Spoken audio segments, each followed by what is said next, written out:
사랑하는 생명사랑교회 여러분, 전국의 성도 여러분, 지난 일주일 동안 평안하셨습니까? 오늘 예배 참여하신 여러분 모두를 생명과 평화의 예수 그리스도의 이름으로 환영합니다. 오늘은 부활절 7째 주일이고 우리 교단이 정한 5.18 광주 민주화운동 기념주일입니다. 오늘 예배는 우리보다 먼저 민주화를 위해서 자신의 몸을 들이신 그런 민주열사들 또 민주의 선배들을 생각하면서 함께 또 예배드리면 좋겠습니다. 이번 주 지구를 위한 환경 실천은 장바구니를 들고 다닙시다입니다. 우리가 간단하게 사용하기 위해서 쓰는 비닐봉지가 그것이 분해되는 데는 최소 20년에서 1000년의 시간이 걸립니다. 장바구니를 잘 휴대하고 다니셔서 장바구니 휴대가 아주 생활 습관처럼 되면 좋을 것 같습니다. 오늘 오후에는 신도의 원례회가 있고 또 오후 4시에 열림교회 담임목사 취임식이 있습니다. 시간 되시는 분들 함께 해주시기 바랍니다. 저녁에 사도신경 공부 모임 계속 이어집니다. 주제는 교회의 정체성과 존재 목적입니다. 이제 성부, 성자, 성령의 임재를 알리는 세 번의 증울림과 함께 우리 모두 마음을 모아서 영과 진리로 하나님께 예배하겠습니다.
하나님을 찬양하여라. 그의 이름을 노래하여라. 광야에서 구름 수레를 타고 오시는 분에게 소리 높여 노래하라. 주님의 이름을 찬양하며 그 앞에서 크게 기뻐하여라. 아멘.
어찌하여 이방 나라들이 분노하며 민족들이 헛된 일을 꾸미는가?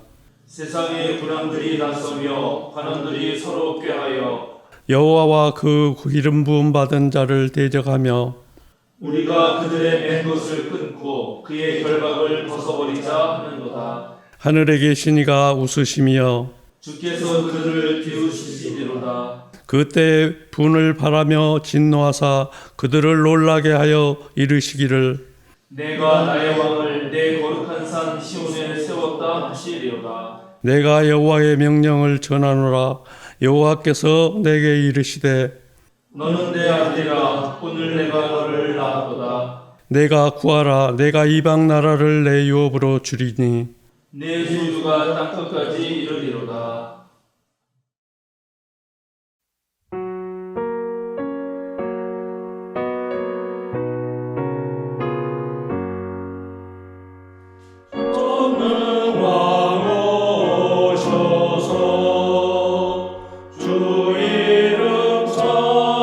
찬송께 아옵소서.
이상춘 집사님의 목회 기도가 있겠습니다.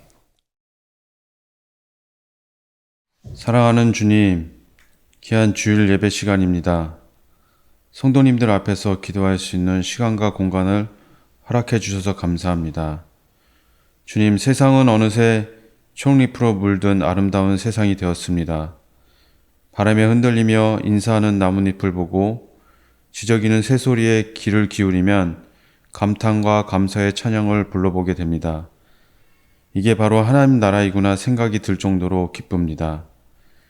하지만 우리가 살아가는 삶 속에서 복잡하게 돌아가는 수많은 것들 속에 집중하며 살아가다 보면 이런 것들이 보이지 않게 됩니다.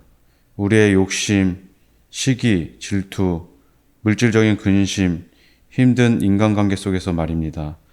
가끔 이런 생각을 하게 됩니다. 나는 누구지? 나는 누구 때문에 살아가지? 왜 이렇게 살아가야만 할까? 그리고 더 나아가 이런 생각을 해보게 됩니다. 내가 사랑하는 주님은 어디 있지? 내가 오늘 하루 살면서 주님을 몇 번 불러봤지? 가만히 집중하여 주님, 사랑하는 주님, 나를 살리신 주님, 살아계시는군요. 불러보면 평안이 옵니다. 제가 주님을 놓치고 산 이유를 알게 되었습니다. 주님을 제 삶의 중심에 모시지 않고 살았습니다. 주님 용서하여 주시옵소서. 저의 삶의 중심에는 오직 주님만 있음을 고백합니다. 주님, 생명사랑교회 성도님들을 위해 기도합니다. 늘 따뜻한 마음으로 대해주시는 성도님들 마음속에 한마음 한뜻이 되게 하옵소서. 어려움 가운데 계시는 성도님들의 마음을 헤아려 주시고 힘들 때 서로 격려하고 위로하며 기도하는 한 사람 한 사람 귀한 영혼들이 되게 하옵소서. 주님, 한문도 목사님, 육성환 목사님, 강민희 목사님을 위해 기도합니다. 말씀을 통해 늘 성령 충만하셔서 무엇보다도 지치지 않고 건강한 영혼과 육체 가운데 우리 생명사랑교회를 잘 이끌어갈 수 있도록 인도하여 주옵소서. 가족들을 축복하여 주옵소서. 각종 사역들을 통해 한 영혼을 더 살리시고 주님을 전하는 복음 가운데 귀한 영혼들이 더 돌아올 수 있도록 인도하여 주옵소서. 오늘 한문동 목사님께서 정의가 깃든 새하늘 새 땅을 기다리며 말씀을 전하실 때 우리의 영혼에 주님의 은혜를 공급하게 하시어 한 주간 살아갈 때 삶의 원동력이 되게 하옵소서. 주님, 사랑하는 우리 이쁜 어린이들과 청소년 청년부들을 위해 기도합니다. 우리 교회의 미래를 잘 이끌어갈 세대들입니다. 바쁜 시간들 속에서 주님을 알아가며 믿음의 부모님들 가운데 신앙의 유산을 잘 물려받아 우리 생명사랑교회의 귀한 보석이 되게 하옵소서. 보이는 것들에 현혹되어 사는 삶보다 보이지 않는 믿음, 사랑, 소망을 바라보며 더욱 성장하는 귀한 세대들이 되게 하옵소서. 사랑하는 주님, 오늘 이 기도가 우리의 욕심이 되지 않게 하시고 주님의 뜻대로 이루어질 수 있도록 인도하여 주시옵소서. 늘 기대하며 기도하며 기다리겠습니다. 우리를 너무나 사랑하시고 늘 인도하시는 예수 그리스도의 이름으로 기도합니다. 아멘.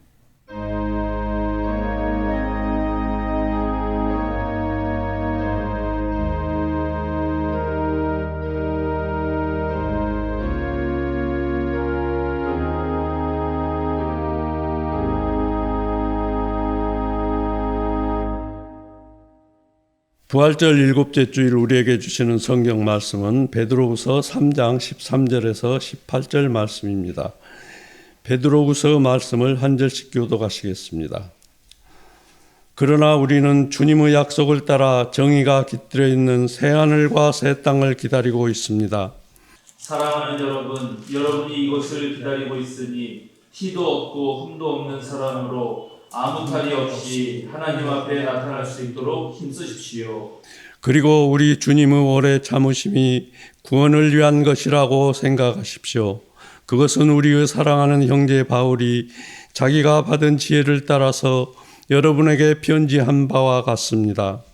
바울은 모든 편지에서 이런 것을 두고 말하고 있는데 그 가운데는 알기 어려운 것이 더러 있어서 무식하거나 믿음이 굳세지 못한 사람은 다른 성경을 잘못 해석하듯이 그것을 잘못 해석해서 마침내 스스로 화면에 이르고 말 것입니다. 그러므로 사랑하는 여러분, 여러분은 이 사실을 미리 알고 불우한 자들의 유혹에 휩쓸려서 자기의 확신을 잃는 일이 없도록 주의하십시오. 우리의 주님이시며 구주이신 그리스도 예수에 대한 지식과 그의 은혜 안에서 자라십시오. 이제도 영원한 날까지도 영광이 주님께 있기를 빕니다. 아멘.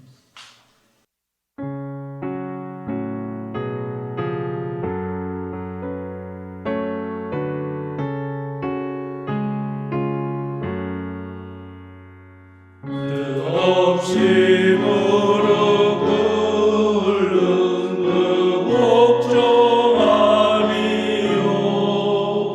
운명에 맡겨 사는 그 생활 아니라 우리의 믿음 치솟아 목소리 날듯이 주 뜻이 이루어지라 외치며 살아니 약한 자 힘주시고 강한 자 바르게 주한 자 좋게 하니 주님의 뜻이라 애 아래 아빠 이름과 주 거기 계셔서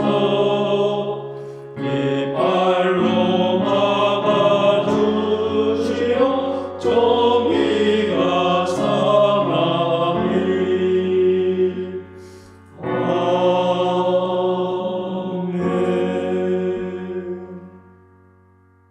한문동 목사님이 정의가 깃든 새하늘 새 땅을 기다리며라는 제목으로 말씀 전해 주시겠습니다.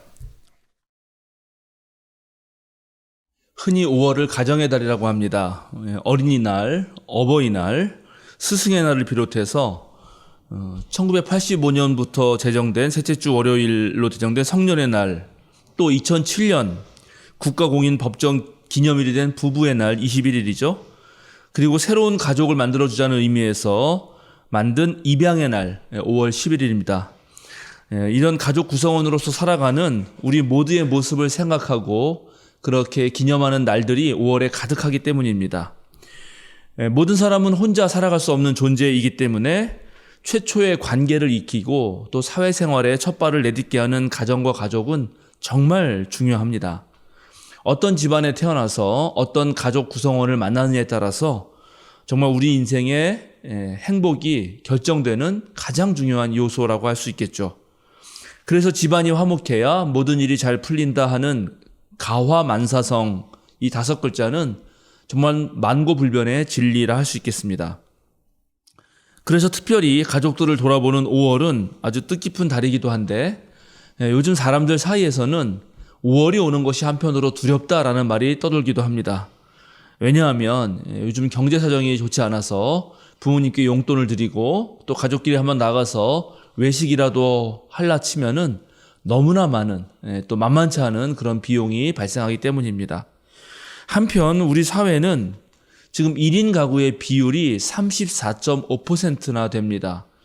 혼자 사는 분들이 750만 명을 넘어섰고 있기 때문에 가족을 주제로 다양한 행사가 열리는 5월이 오히려 더 외롭고 쓸쓸한 날들이 되기도 합니다.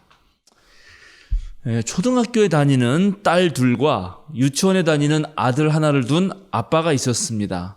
쉬는 날이 되자 3남매가 와서 놀이동산에 놀러 가자고 아빠를 계속 조릅니다.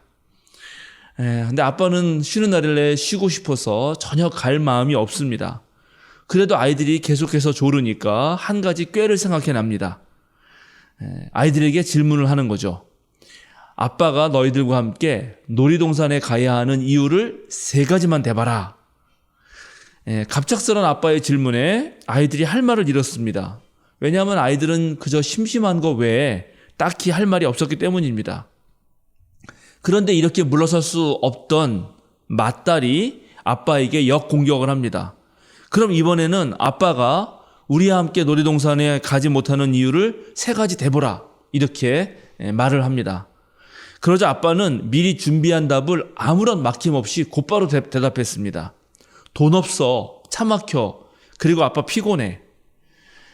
이 완패를 당한 이 3남매가 아빠를 뒤로하고 이제 방문을 꽝 닫고 나가는데, 유치원 다니는 막내 녀석이 한마디를 아빠에게 합니다. 근데 이 한마디 때문에 아빠가 꼼짝없이 아이들과 함께 놀이동산에 가게 되었습니다. 이 한마디는 뭘까요? 이 아이가 뭐라고 말했을까요? 문을 꽝 닫으면서 막내가 했던 말은, 아빠는 도대체 왜 살아? 그랬다는 것입니다. 사랑하는 생명사랑교회 여러분, 지금 전국에서 함께 예배드리는 성도 여러분, 여러분은 왜 살아가십니까? 왜 삽니까? 삶의 이유가 무엇입니까? 태어났으니 어쩔 수 없이 살아간다 하는 사람들도 계실 것이고, 미래를 향한 부푼 꿈과 희망으로 살아가는 이들도 있고, 사는 재미는 지금 여기에 있는 것이라면서 매 순간을 아주 잘 즐기는 분들도 계실 것입니다. 또 어떤 분들은 죽지 못해 산다면서 태어난 것이 마치 불행이라고 그렇게 여기는 아주 비극적인 삶도 때로 있겠죠. 누구나 사람은 한 번 태어나면 죽기 마련입니다. 그렇게 한 번 딱 사는 인생을 우리는 그리스도인으로서 어떻게 살아가면 좋을까요? 과연 어떻게 사는 것이 잘 사는 인생일까요? 제 큰아이가 6살 때 일인데요. 제가 모 대학교 교수님의 설교에서 아주 웃긴 예화 하나를 듣고 제 아내한테 해준 적이 있습니다. 내용은 이러합니다. 한 노총각이 있었습니다. 이 사람이 낮잠을 자다가 꿈을 꿨는데, 꿈에서 산신령이 나타나가지고 내가 너에게 3가지 소원을 들어줄 테니 한번 말해보라 하였습니다. 그러자 이 총각은 산신령의 말이 끝나기가 무섭게 돈, 여자, 결혼이라고 외쳤습니다. 어떻게 됐을까요? 잠이 깨어나 보니까 이 총각은 돈 여자와 결혼했다는 얘기입니다. 여기서 돈 여자는 정신적으로 좀 문제가 있는 여성이라는 뜻이겠죠. 제가 아내에게 이게 재밌어가지고 이 이야기를 한참 하고 있는데, 옆에서 제 이야기를 가만히 듣고 있던 큰아이가 눈을 동그랗게 뜨고는 이렇게 말하는 것입니다. 만약에 자기가 노총각이었다면 산신령이 자기한테 물었을 때 이렇게 말할 거야. 돈. 와, 우리 그때 당시 저와 제 아내가 이 6살짜리 꼬맹이가 돈 하는데 깜짝 놀라가지고 한번 다 같이 자지러진 적이 있습니다. 그 이후에 저는 왜 우리 아이가 이렇게 대답을 했을까를 곰곰이 생각해 봤습니다. 가만히 생각해 보니까 아마도 6살짜리 아이가 뭘 사달라고 했을 때 저나 아내가 이건 너무 비싸, 그리고 지금 엄마 아빠는 돈이 없어, 이렇게 말을 많이 했던 그 일이 떠올랐습니다. 그러니까 아이는 돈이 많으면 자기가 사고 싶은 거 다 살 수 있을 텐데 지금 아빠 엄마가 돈이 없으니까 못 사주는구나 하면서 머릿속에 돈이 떠올랐겠죠. 그래서 제가 이게 자본주의 사회에서 나도 모르는 사이에 우리 아이 머릿속에 돈이면 다 될 수 있구나 하는 생각이 점차 들어가고 있구나를 생각하게 됐고, 그다음부터는 말을 좀 조심해서 잘 해야겠다라는 생각도 하게 되었습니다. 개인적으로 자기가 살아가는 그 삶에 대해서 이렇게 성찰하지 않으면 자신도 모르는 사이에 이 자본주의 물결에 휩쓸리고 또 경쟁과 승자 독식 문화에 매몰되고 맙니다. 오늘 우리가 함께 읽은 이 베드로 후서의 말씀 또한 이것을 경계합니다. 당시 편지를 받는 사람들은 그리스도교의 최대 위협이 되었던 영지주의 사상이 횡행하는 그런 세상 한복판을 살고 있었습니다. 그래서 편지의 저자는 사도들이 전해준 그 예수 복음의 진리에 굳게 서라고 조언을 합니다. 육체와 물질은 악한 것이기 때문에 우리의 몸은 함부로 다뤄도 된다라고 생각했던 그런 영지주의 사상과 종교에 물든 당대 많은 사람들이 아주 방탕한 생활을 하고 있었는데 그것에 대해서 여러분 그리스도를 믿는 여러분들은 오히려 하나님의 성품에 참여하는 사람이 되어야 된다라고 말합니다. 그러면서 그리스도교의 믿음의 덕을 더하고 덕에 지식을 더하고 지식에 절제를 더하고 절제에 인내를 더하고 인내에 경건을 더하고 경건에 신도 간의 우애를 더하고 신도 간의 우애에 사랑을 더하라고 말합니다.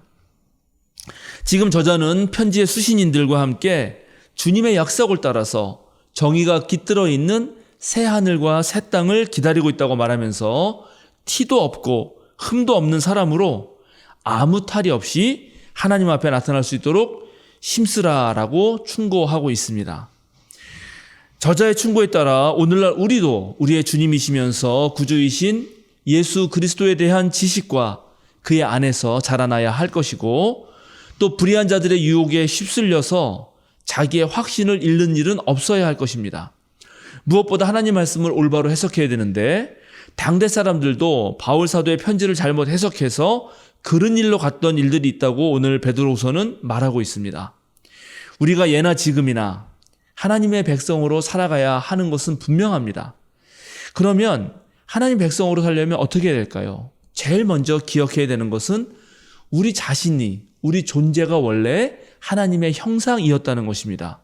또 동시에 우리는 예수님을 스승으로 삼고 예수 그리스도께서 가셨던 그 길을 따라 걸어가야 한다는 것이죠. 자, 그렇다면 하나님의 형상을 입은 존재란 어떤 존재일까요? 제가 이철 신부님의 시 한 편을 여러분에게 읽어드리려고 합니다. 제목은 나는 하느님을 닮았습니다 입니다. 나는 하느님을 닮았습니다. 숫자에 밟지 못해도 어려운 공식을 외우지 못해도 하늘의 별을 셀 수 있는 눈을 가졌다면 나는 하나님을 닮았습니다. 외국말을 유창하게 하지 못해도 그들의 문화를 완전히 이해하지 못해도 풀벌레 소리에 귀를 기울일 수 있다면 나는 하나님을 닮았습니다. 인류의 시초가 어떤 모습이었는지 몰라도 색깔 다른 콩 2개가 어떤 모양의 콩을 만들어내는지는 알 수 없어도 아름드리 나무를 안아보고 놀랄 수 있다면 나는 하나님을 닮았습니다. 그림을 잘 그리지 못해도 조각칼을 익숙하게 다루지 못해도 하늘의 구름이 무슨 모양인지 상상할 수 있고 말할 수 있다면 나는 하느님을 닮았습니다. 노래를 잘 부른다는 소리를 듣지 못해도 다룰 수 있는 악기가 하나 없어도 새와 함께 휘파람을 불 수 있다면 나는 하느님을 닮았습니다. 돈 세는 것이 서툴고 물정에 어리숙해도 음식을 나눌 수 있다면 나는 하느님을 닮았습니다. 줄서기를 잘 못해서 매번 손해를 본다고 해도 그럴싸한 말로 다른 이들을 내 편으로 만들지 못해도 세상의 주인이 누구신지 알고 믿는다면 나는 하느님을 닮았습니다. 글쓰기를 조금 못해도 책 읽기가 조금 서툴러도 마음으로 다른 사람의 뜻을 물을 수 있고 헤아릴 수 있고 들을 수 있다면 나는 하느님을 닮았습니다. 다른 사람의 잘못을 지적하고 책망하기보다 용서해 줄 것을 먼저 생각할 수 있다면 나는 하느님을 닮았습니다. 반대하는 특기를 갖기보다 찬성하는 마음을 가진다면 나는 하느님을 닮았습니다. 서로 믿어주고 서로 희망이 되어주고 서로 사랑할 줄 안다면 우리는 하느님을 닮았습니다. 하느님을 닮았다면 우리는 행복할 수 있습니다. 그렇습니다. 우리 개개인들이 이렇게 하느님 닮은 이 모습 이대로 살아갈 수 있다면 우리는 지금보다 훨씬 더 나은 삶, 훨씬 더 행복한 삶을 누릴 수 있을 것입니다. 그러나 그것만으로는 부족합니다. 왜냐? 우리는 우리 개개인보다 더 깊고 넓고 복잡한 이 사회의 구조 속에 있기 때문입니다. 개개인이 아주 훌륭한 인격을 갖추는 것만큼이나 우리의 사회가 좀 더 정의롭고 좀 더 평등한 세상이 되도록 노력을 해야 합니다. 공장의 기계가 만약에 문제가 있다면 거기에서 만들어내는 제품도 하자가 생기듯이 사회 구조 자체가 문제가 있다면 한 개인의 어떤 훌륭한 성품도 한순간에 무너질 수 있고 옳게 사는 사람도 행복한 삶을 살지 못하고 오히려 더 큰 해를 입을 수 있기 때문입니다. 18세기 조선 개혁군주라고 불리던 정조는 중앙 요직에 있던 다산 정약용이 반대파의 공격에 시달리자 그를 보호하기 위해서 잠시 황해도 곡산 부사직에 벼슬을 내립니다. 다산이 부임하기 전에 이 지역에서는 농민 이계심이라는 사람이 주동했던 밀란이 있었습니다. 군포 비리가 만연하던 시절 관에서 군포 대금을 200전에서 900전으로 대폭 올려서 징수하자 이계심은 농민 1000여 명을 이끌고 관하로 가서 곡산 부사 물러가라를 외치면서 항의 시위를 벌입니다. 당연히 이 시위는 폭력적으로 해산되었고 이계심은 몰래 피해서 수배자 신세가 됩니다. 관아는 이계심을 체포하려고 했지만 이 관아에 등 돌린 백성들이 계속 막아주고 숨겨주어서 체포할 방법이 없었습니다. 이제 부임을 앞둔 다산 정약용에게 당시 좌의정 김희소는 주모자는 물론이고 적극 가담한 자들을 잡아서 다 사형에 처하라. 그리고 엄히 다스려서 국가 질서를 잡으라고 그렇게 말을 합니다. 그래서 이제 다산이 곡산 부사로 부임을 하는데 그때 소문이 자자했습니다. 그래도 어진 그런 부사가 온다. 그런 소문이 들리자 이계심이 마음을 먹고 다산 정약용이 그 지나가는 길목에 나타나가지고 백성을 괴롭히는 10가지 항목을 적은 그 문서를 이 다산에게 전하려고 했습니다. 당연히 관졸들에 의해서 체포되죠. 이제 다산 정약용은 관하로 끌고 온 이계심을 신문합니다. 그리고 나서 최종적으로 판결을 내리고 이 사람을 석방합니다. 그때 다산 정약용이 내린 판결문은 이렇습니다. 통치자가 밝은 정치를 펴지 못하는 이유는 백성들이 제 몸이 편안함만 꾀하느라 백성들을 괴롭히는 통치자에게 항의하지 않기 때문이다. 너 같은 사람은 천금을 주고 사야 할 사람이다.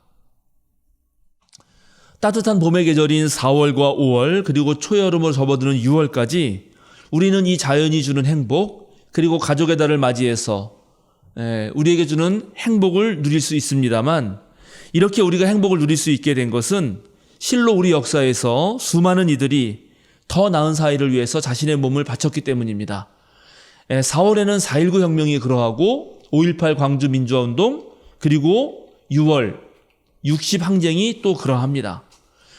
우리는 4월, 5월, 6월을 지내면서 이런 우리의 역사를 기억하고 우리 또한 더 나은 사회, 더 나은 국가를 위해서 무엇을 하면 좋을지를 생각해 보아야 한다는 것입니다.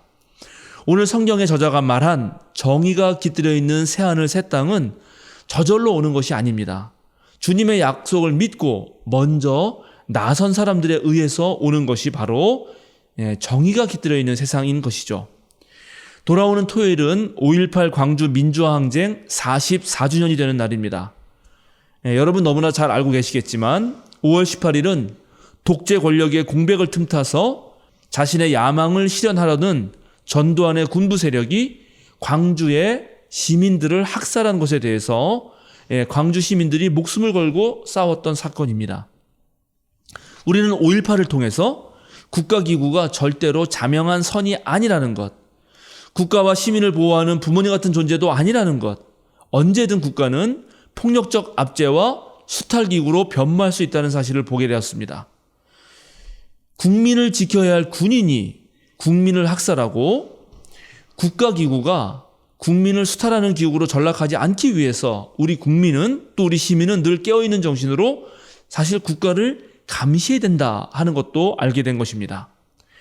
그러나 또 한편 우리는 광주 민주화항쟁 당시 그렇게 많은 총기가 아무런 통제 없이 평범한 일반 사람들과 젊은 학생들의 손에 쥐어졌음에도 불구하고 총기에 의한 범죄는 단 한 건도 발생하지 않았다는 사실을 기억해야 합니다. 자기 나라 군대가 자신들을 죽이는 그런 터무니없고 경악스러운 상황에서 수십만 명의 시민들이 집단적으로 그토록 놀라운 질서와 도덕성을 증명한 것은 세계 어느 역사상 유례가 없는 일이었습니다. 그때 광주 시민들은 자신들의 감정을 절제하면서 또 적절하게 행동했고 서로가 서로에 대해서 아주 헌신적이고 남에 대해서 전혀 모르는 사람에게도 친절했습니다. 그리고 목숨을 유린하는 자들에게는 아주 용감하게 맞서 싸웠습니다. 인류 역사에서 국가기구의 공권력이 완벽하게 정지된 상태에서 그리고 어느 누구도 도움을 받을 수 없이 전부 포위해서 고립된 그 상황에서 거대한 폭력이 자행되는데 이렇게까지 서로가 서로를 위해서 정말 돌보고 어떠한 범죄도 저지르지 않았다 하는 것은 5.18 광주 이외에는 전혀 사례를 찾아볼 수가 없습니다. 그날 광주 시민들은 계엄군의 봉쇄 작전 속에서도 주먹밥을 만들어서 서로 나눠 먹으면서 또 앞을 다투어서 자기의 목숨을 바쳐서 다른 사람의 생명을 살리고자 하였습니다. 당시 그 자리에서 그 모든 것을 목격했던 시인 김준태 선생님은 이런 시를 지어서 우리들에게 들려줍니다. 제목은 나는 하느님을 보았다. 나는 하느님을 보았다. 1980년 7월 31일 저물어가는 오후 5시 동력 하늘 뭉게구름 위에 그 무엇라고 말할 수 없이 앉아 계시는 하느님을 나는 광주의 신안동에서 보았다. 몸이 아파 술을 먹지 못하고 대신 콜라로나 목을 축이면서 나는 정말 하느님을 보았다. 나는 정말 하느님을 느꼈다. 1980년 7월 31일 오후 5시 뭉게구름 위에 앉아 계시는 내게 충만되어 오신 하느님을 나는 광주의 신안동에서 보았다. 그런 뒤로 가슴이 터질 듯 부풀었고 세상 사람들 누구나가 좋아졌다. 내 몸뚱이가 능금처럼 붉어지고 사람들이 이쁘고 환장하게 좋았다. 이 숨길 수 없는 환희의 순간 세상 사람들 누구나를 보듬고 첫날 밤처럼 씩씩거려 주고 싶어졌다. 아, 나는 절망하지 않으련다. 아, 나는 미워하거나 울어버리거나 넋마저 놓고 헤매지 않으련다. 목숨이 붙어있는 것이라면 피라미 한 마리라도 소중히 여기련다. 아, 나는 숨을 쉬는 것이라면 무엇이든지 사람이 만든 것이라면 하찮은 물건이라도 입맞추고 또 입맞추고 살아가리라. 사랑에 1000번 만번 미치고 12번 둔갑하여서 이 세상의 똥구멍까지 입맞추리라. 사랑에 어질병이 돌도록 입맞추리라. 아, 나는 정말 하느님을 보았다. 베드로 후서가 말하듯 우리는 오늘날도 주님의 약속을 따라 정의가 깃들어 있는 새 하늘과 새 땅을 기다리고 있습니다. 그런 사회, 그런 나라는 하나님 닮은 사람들의 피와 땀을 통해서 옵니다. 가정의 달, 온 가족이 행복한 삶을 살아가려면 더 큰 가족, 즉 우리나라와 우리의 사회, 온 세계와 지구상에 존재하는 모든 생명체를 돌보시는 하나님의 마음을 품을 줄 알아야 합니다. 우리의 신앙이 나 개인의 안위에 머무는 것이 아니라 더 넓고 큰 세상을 품을 수 있어야 하는 것입니다. 지난주 수요일에 소천하신 박성규 집사님께서 살아계실 때 꼭 하고 싶으셨던 일이 하나 있습니다. 제게도 자주 말씀하셨지만 모든 사정이 여의치 않아서 결국은 하지 못했습니다만 그것은 바로 박성규 집사님께서 가지고 계셨던 자신의 양장 기술, 즉 재봉 기술을 원하는 분들에게 공짜로 알려주고 전수해 주시는 일이었습니다. 오늘날 우리 사회가 아무리 부패하고 그리고 망조가 들었던 것처럼 보인다 하더라도 자신을 내어주신 하나님과 그의 아들 예수를 따라서 살려는 사람들이 있는 한 우리는 주님의 약속을 따라 정의가 깃들어 있는 새하늘과 새 땅을 부푼 마음으로 기다리면서 또 함께 일구어갈 수 있습니다. 그 길에 언제나 저와 여러분이 함께 하시기를 주님의 이름으로 축원합니다. 함께 기도하겠습니다. 온 우주 만물을 창조하시고 지금도 계속 새롭게 하시며 역사를 이끄시는 하나님, 우리를 예배의 자리로 불러주셔서 참으로 감사합니다. 우리에게 가족을 주시고 친구와 동료를 주셔서 외롭지 않게 하시고 서로 도우며 살게 하시니 또한 감사합니다. 그러나 우리가 사는 세상에는 아픔과 슬픔, 고통과 괴로움도 있습니다. 욕심과 어리석음, 남을 지배하려는 생각들이 때로 우리 삶을 망치고 우리 몸과 마음에 깊은 상처도 남깁니다. 그래서 우리는 주님을 바라보며 정의가 깃들어 있는 새 하늘과 새 땅을 언제나 기다립니다. 기다림의 시간을 잘 견디게 하시고 어제보다 나은 오늘과 오늘보다 나은 내일을 향하여 한 걸음 내딛게 하소서. 주님의 형상을 날마다 회복하고 예수님의 마음을 품게 하소서. 우리의 친구이시자 주님이신 예수 그리스도 이름으로 기도드립니다. 아멘.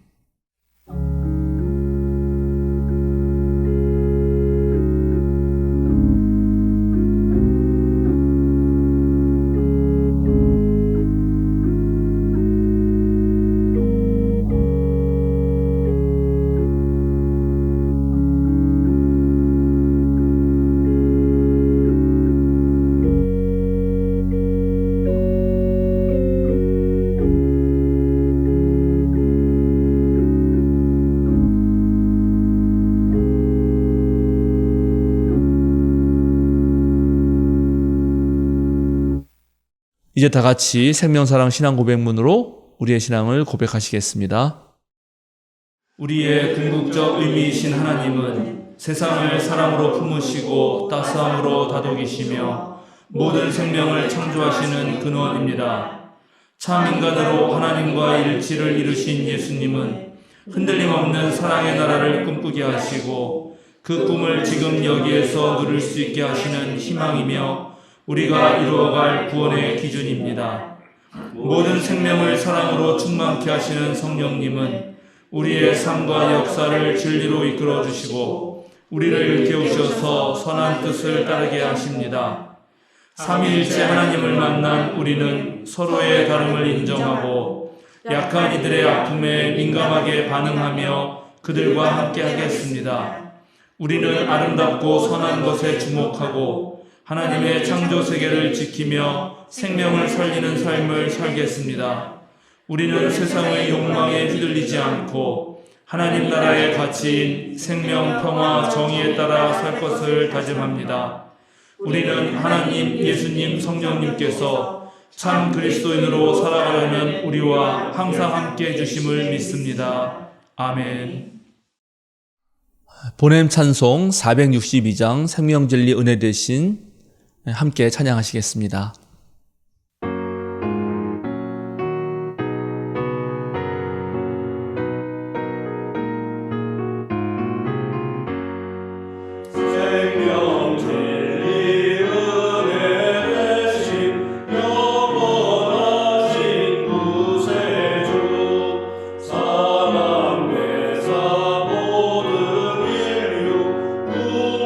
구원하여 주시니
사랑하는 생명사랑교회 여러분, 전국의 성도 여러분, 어깨를 쭉 펴고 똑바로 서십시오.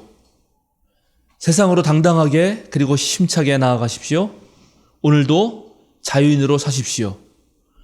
주님의 약속을 따라 정의가 깃들여 있는 새하늘과 새 땅을 기대하고 기다리며 일구어 가십시오.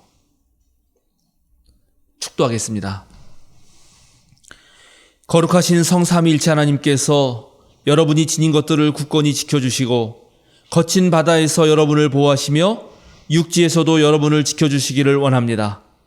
성부, 성자, 성령 하나님께서 하나님의 형상으로 살아가는 여러분들의 발걸음을 이끌어 주시며 구원의 길을 개척하는 여러분을 지금부터 영원까지 참 평화의 길로 인도해 주시기를 간절히 축원합니다. 아멘.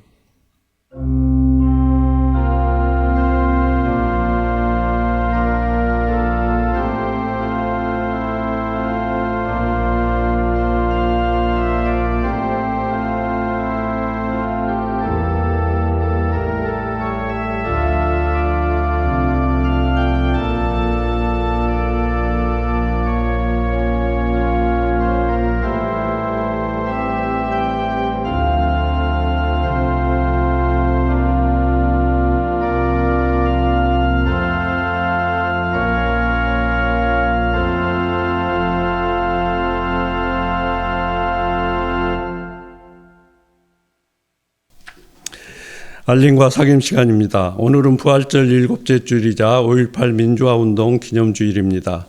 예배 직후에 세교우 가입식이 있습니다. 이상훈 교구입니다. 오늘 오후에 각 신도에 원례가 있습니다. 오후 4시에는 열린교회 담임목사 취임식이 있습니다. 김종순 권사님의 남편 되시는 고 박선규 집사님께서 지난 8일 수요일 새벽에 소천하셨고 모든 장례 절차를 무사히 마쳤습니다. 김종순 권사와 유족들에게 하나님의 크신 위로가 함께 하시길 빕니다. 5월 15일 수요일에 아가페 이모둠이 모입니다. 주제는 경청과 이해의 공동체를 위한 안전한 대화법 실습 2번째입니다. 첫째 주 아가페 모임에 참여하지 못한 분들은 이번에 참여하셔도 좋습니다. 생명사랑 추천도서 목록을 정했습니다. 5월 추천도서는 폴 카페츠 그리스도교의 신 역사적 개관이라는 제목입니다. 6월 추천도서는 그리스도인이 된다는 것. 책 소개 영상에 출연하실 분은 교육실로 연락 주시기 바랍니다. 5월 17일 금요일 저녁 8시 대제기도회가 있습니다. 5월 26일 주일 오후 2시에 서울 북로에 남녀청 연합체육대회가 있습니다. 장소는 신한대학교 체육관입니다. 5월 12일부터 5월 18일 생일자는 최일상 집사 14일입니다. 오늘 함께 예배드릴 수 있어 감사합니다. 한 주간 평안하시길 바랍니다.